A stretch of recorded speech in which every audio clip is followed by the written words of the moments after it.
అంటే అది ఇంకా మనం ఎంక్వైరీ చేసి ఇద్దరు దొంగలని ఇంకోటి వాడిని పట్టుకున్న తర్వాత అదేవిధంగా ఈయన కూడా అంతకుముందు ఎవరెవరితో అఫెన్స్ చేసినారు ఇప్పుడు ప్రాథమిక సమాచారం ఉంది. మీ అందరు కూడా నేను కోరితే ఇటు ప్రైమరీ ఇన్ఫర్మేషన్ ఆయన ఎవరు అంతకుముందు ఎన్ని 20 అఫెన్స్లు ఎవరితో చేసి కలిసి ఈ దొంగతనం చేశారు, ఎక్కడెక్కడ ఎక్స్టార్షన్ చేశారు, ఎక్కడెక్కడ ఈ వెపన్స్ తీసుకుని ఎక్కడ బెదిరించారనే పైన మనము డీటెయిల్ గా ఎంక్వైరీ చేసిన తర్వాత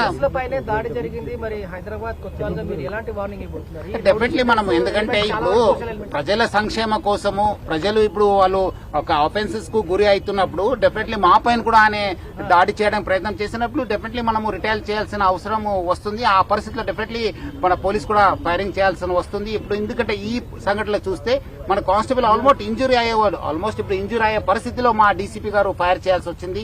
సో అలాంటి పరిస్థితి వస్తే డెఫినెట్లీ మనము యాక్షన్ తీసుకోవాల్సిన పరిస్థితి వస్తే తీసుకుంటాం. ఈ రోజు ఘటన అసలు ఎక్కడ మొబైల్ స్నాచింగ్ జరిగింది, ఎక్కడి నుంచి చేసింది డీటెయిల్స్ అంటే ఇప్పుడు ఎంక్వైరీ చేస్తున్నాం మన వాళ్ళు. ఎందుకంటే ఆల్రెడీ చీకటి అయిపోయింది, ఆల్మోస్ట్ 5 o'clock అయిన తర్వాత మనకి ఇంజురీ అయిన తర్వాత నేను కూడా మన టీమ్స్ అలర్ట్ చేశాను. మన ఇక్కడ ఉన్న లోకల్ ఆఫీసర్స్ కూడా రావడం జరిగింది, క్లూస్ టీమ్ కూడా వచ్చింది. సో అందుకు ఎక్కడి నుంచి స్టార్ట్ అయిందని చెప్పి మనం ఒకసారి ఎంక్వైరీ చేసింది మీకు తెలియపరుస్తాను.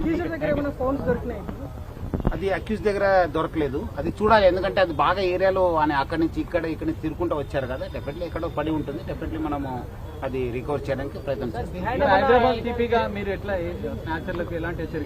డెఫినెట్లీ మనము ఇప్పుడు చూస్తుంటారు కదా, ఎక్కడైనా ఇలాంటి చైన్ స్నాచింగ్ కావచ్చు, ఎక్కడైనా ఇలాంటి మొబైల్ టైప్ ఆఫెన్స్ చేయాల్సిన ప్రయత్నం చేసినప్పుడు, అదేవిధంగా ప్రజలను బెదిరించడానికి ప్రయత్నం చేసినప్పుడు, లేదంటే ప్రజలపైన వచ్చినప్పుడు డెఫినెట్లీ చట్టం తన పని చేయాల్సి వస్తుంది.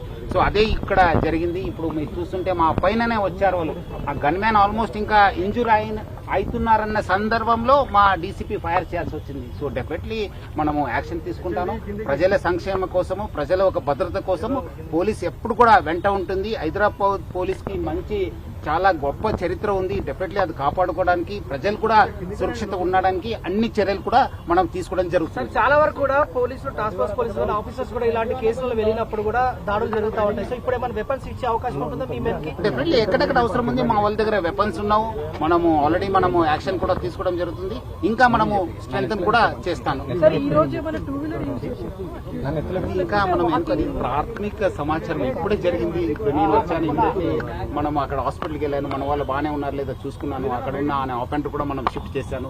మళ్ళీ మన క్లూస్ టీం వచ్చింది. సో మనం ఈ సీన్ అంతా రీకన్స్ట్రక్ట్ చేయాల్సిన అవసరం ఉంది. అది చేసిన తర్వాత మీకు క్లియర్ కట్ ఫ్యాక్ట్స్ చెప్తాను.